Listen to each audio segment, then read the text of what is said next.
Hello વિદ્યાર્થી મિત્રો, મારી યુટ્યુબ ચેનલમાં આપ સૌનું હાર્દિક સ્વાગત છે।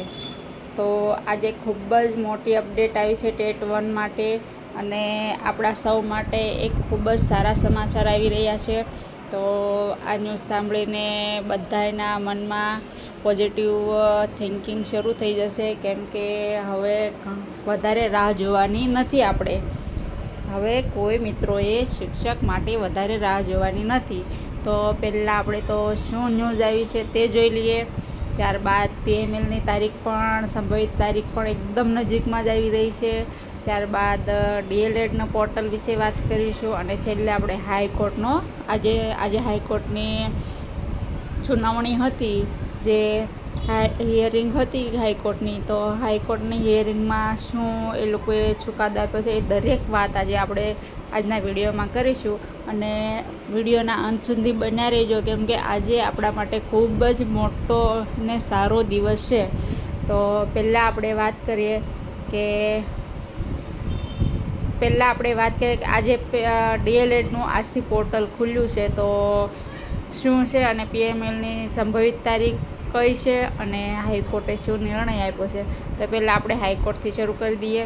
તો હાઈકોર્ટમાં શું આજે નિર્ણય આવ્યો, કેમ કે હાઈકોર્ટના નિર્ણય ઉપર જ DLEDનું પોર્ટલ જે માર્ક ઉમેરવા માટે આપણને ના પાડતા હતા કે અમે તો ડાયરેક્ટ અહીંયાથી ઉમેરી દઈશું ને અમે કોઈ પોર્ટલ ખોલવાના નથી, તે એ લોકો ખાલી એમનામ જ આપણને જવાબ આપ્યા રાખતા હતા, ગુમરાહ કરવા। કેમ કે પોર્ટલ તો એ લોકોએ ખોલવું જ પડશે, અને હાઈકોર્ટે જ કીધું કે પોર્ટલ આજે ખોલો અને DLEDના માર્ક ઉમેરવા માટે, કેમ કે એના ઉપર જ PML બનવાનું છે, અને કેટલા દિવસ આપ્યા છે, કેટલા દિવસ પોર્ટલ ખુલવાનું છે। તો પોર્ટલ ખુલવાનું શરૂ થઈ ગયું છે ઓલરેડી, અને કેટલા દિવસ, અને એ દિવસ પૂરા થાય એટલે PML જાહેર થઈ જશે। એટલે ખૂબ જ ટૂંકા સમયમાં હવે આપણે રાહ જોવાની જ નથી, એવી રીતે આપણે ફટાફટ કામ થઈ રહ્યું છે। તો પહેલાં આપણે જોઈએ કે શું હાઈકોર્ટે શું કીધું છે। તો આ રહ્યું હાઈકોર્ટનું શું વાત થઈ છે। તો પહેલાં વિદ્યા સહાયક ભરતી ધોરણ 1 થી 5 ગુજરાતી માધ્યમ વર્ષ 2026ના ઉમેદવારો માટે અગત્યની સૂચના છે। તો શું સૂચના આપી છે? વિદ્યા સહાયક ભરતી વર્ષ 2026ની તારીખ 1/4/26ના રોજ પ્રસિદ્ધ થયેલ જાહેરાતમાં શિક્ષણ વિભાગના તારીખ 31/3/26ના પત્રથી મળેલ મંજૂરી અન્વયે જે ઉમેદવારો DLEDના છેલ્લા વર્ષમાં અભ્યાસ કરતા હોય અને ટેટ 1 પરીક્ષા પાસ કરેલ હોય તેવા ઉમેદવારોએ ઉમેદવારી નોંધાવેલ છે। હવે તાજેતરમાં રાજ્ય પરીક્ષા બોર્ડ દ્વારા DLEDના બીજા વર્ષનું પરિણામ પ્રસિદ્ધ કરવામાં આવેલ હોય, અને DLEDના છેલ્લા વર્ષમાં અભ્યાસ કરતા હોય અને ટેટ 1 પરીક્ષા પાસ કરેલ હોય, તેમજ સદર ભરતીમાં ઉમેદવારી નોંધાયેલ હોય તેવા ઉમેદવારો જ તારીખ 13/7/26 થી તારીખ 16/7/26, જો કેટલા દિવસ આપ્યા છે, 13, 14, 15 ને 16, ખાલી 4 જ દિવસ આપેલા છે। DLEDવાળા વિદ્યાર્થીઓ પણ ધ્યાનમાં લે, કેમ કે ખાલી આ 4 દિવસ જ પોર્ટલ ખુલવાનું છે।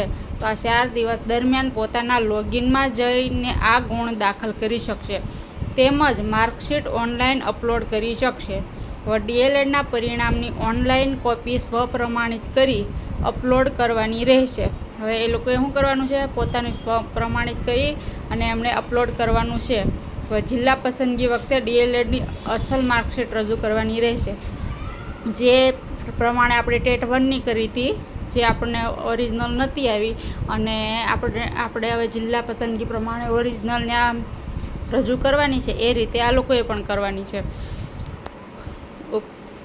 ઉપરોક્ત વિગતો સિવાય અન્ય વિગતોમાં કોઈ પણ પ્રકારનો સુધારો વધારો કરવાનો રહેશે નહીં। તેમ છતાં જો કોઈ સુધારો વધારો કરેલ હશે તો તે ગ્રાહ્ય રહેશે નહીં। એટલે બીજો કોઈ સુધારો કરવામાં આવશે નહીં, એ લોકો માન્ય રાખશે નહીં, માત્ર ને માત્ર DLEDની એ લોકોએ માર્કશીટની કોપી જ અપલોડ કરવાની છે, બીજો સુધારો માન્ય રહેશે નહીં। છેલ્લે નોંધ આપી છે, આ સૂચના DLEDના છેલ્લા વર્ષમાં અભ્યાસ કરતા અને સદર જાહેરાત અન્વયે ઉમેદવારી નોંધાવેલ હોય તે ઉમેદવારો માટે જ હોય, તે સિવાયના અન્ય ઉમેદવારો હાલ લોગિન અરજીમાં સુધારા વધારા કરી શકશે નહીં। એટલે કે આ પોર્ટલ ખુલશે તો માત્ર ને માત્ર DLEDના લાસ્ટ વર્ષના વિદ્યાર્થીઓ માટે જ, બીજા કોઈને સુધારા વધારા કરી શકશે નહીં અને ખોલી શકશે પણ નહીં. આની છે તારીખ પણ જોઈ લો, 13/7/26, અને ગુજરાત રાજ્ય પ્રાથમિક શિક્ષણ પસંદગી સમિતિ દ્વારા આ લેટર બહાર પાડવામાં આવ્યો છે. તો આપણા માટે ખૂબ જ ખુશીના સમાચાર છે કે છેલ્લે 16 તારીખ સુધી આ લોકોનું પોર્ટલ ખુલશે. આજથી 13 તારીખથી 16 તારીખ હવે આ પોર્ટલ ખુલ્યું. હવે પોર્ટલ ખુલ્યા પછી 16 તારીખે બંધ થશે. એટલે સંભવિત તારીખ આપણી PML એ લોકોએ બનાવી જ નાખ્યું છે, ખાલી આ જાહેર કરતા નથી. એ આપણા માટે ખાલી એ લોકો ગુપ્ત રાખવા માંગે છે, જાહેર કરતા નથી. એટલે એ લોકો 21-22 તારીખની આસપાસ આપણું PML જાહેર કરી દેશે. કેટલી 21-22 તારીખની આસપાસ આપણું PML જાહેર કરી દેશે એવું સંભાવના ખૂબ જ વધી રહી છે.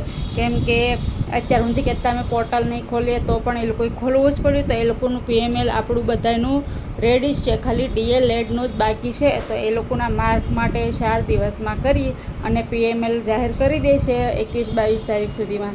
એટલે આવી ન્યૂ અપડેટ આપણા માટે ખૂબ જ સારી છે. સમજો ને કે આપણા માટે આ માહિતી એકદમ ખુશીના સમાચાર છે. તો આપને પણ માહિતી સારી લાગી હોય તો પ્લીઝ મારી ચેનલને સબસ્ક્રાઈબ કરો અને આવી રીતે સૌથી પહેલાં ન્યૂઝ અને પોઝિટિવ ન્યૂઝ માટે જો તમારે જોઈતી હોય તો ચેનલ સબસ્ક્રાઈબ કરો, વિડીયોને લાઈક કરો અને વધુમાં વધુ શેર કરો. એટલે દરેક મિત્રો સુધી સૌથી પહેલાં આપણે અપડેટ પહોંચાડી દઈશું. તો આ હાઈકોર્ટનો પણ આ નિર્ણય, DLEDનું પણ પોર્ટલ ખુલ્યું છે અને PMLની સંભવિત તારીખ 21-22 તારીખ છે. અને જલ્દી બને એટલું જલ્દી હવે આ ભરતી આગળ વધશે એવું લાગી રહ્યું છે. તો મારો વિડીયો પૂરો જોવા માટે ધન્યવાદ. Thank you. જય ભારત, જય હિન્દ.